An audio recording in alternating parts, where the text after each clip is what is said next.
most of the advertising that we see today in various media sectors is produced by two very different types of advertising agencies.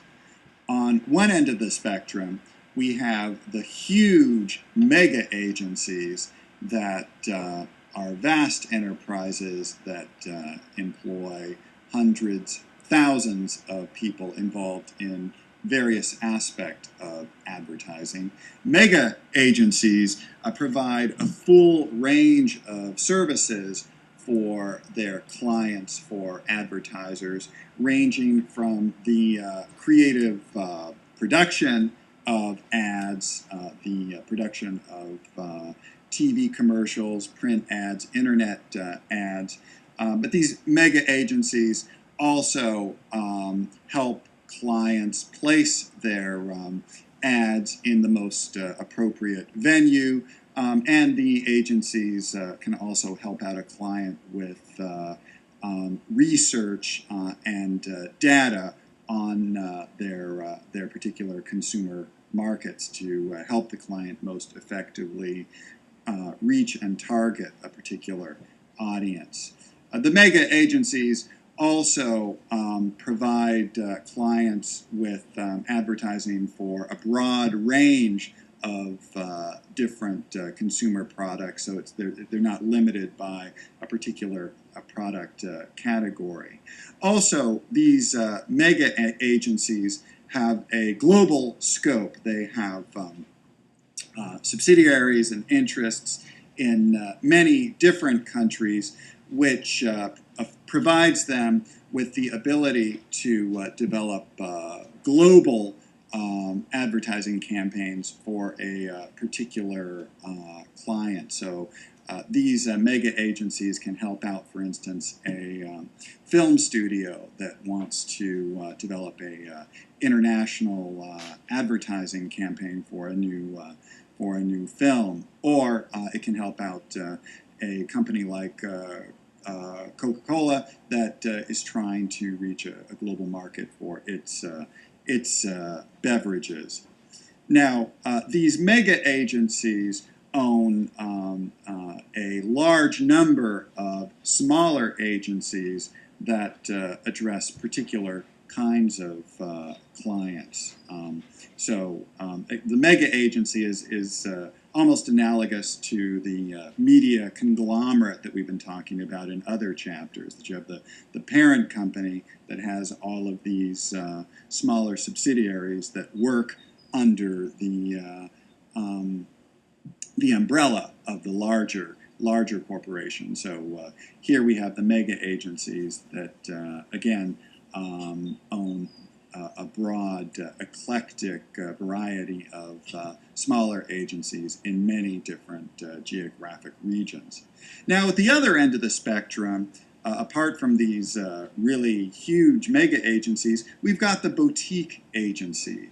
As the name suggests, the boutique agency isn't a one-size-fits-all agency, but rather it specializes in certain kinds of advertising. It may limit its activities to particular product categories like fashion, or it may specialize in a particular visual style or approach to advertising. Or the boutique agency may cater to one or a few select clients and give them more full service attention. The boutique agency may also limit its activities to particular roles within advertising. It might only deal with the actual creation and production of the ads and leave other aspects of advertising, such as the placement of the ads in particular media to other firms. So on the one end of the spectrum, the mega agencies, and at the other end, the smaller boutique agencies.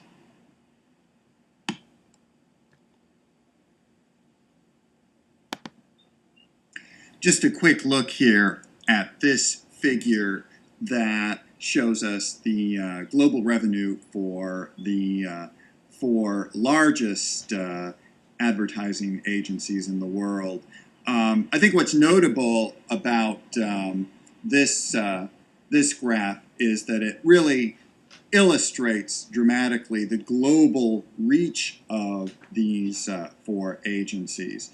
That for Omnicom, Publicis, and Interpublic, the revenue that they derive from their U.S. operations is roughly about half of their overall revenue. For WPP, their American revenues account for roughly a third of their overall operations. So again, we're really talking about a global scope here for these top four agencies, which, as I had previously mentioned, provides them with the ability to develop global, international advertising campaigns. And I think this is interesting because it speaks to the increasingly globalized nature of our popular culture and media.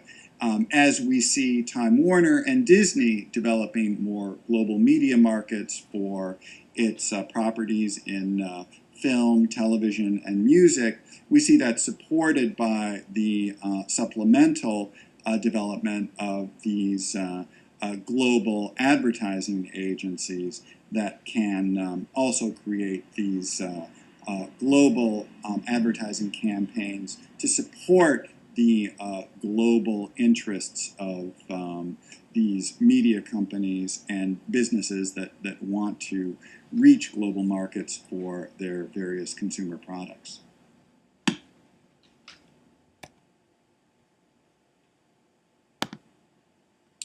And a quick look here at this pie chart that illustrates where advertising revenue was expected to go for 2012, for last year.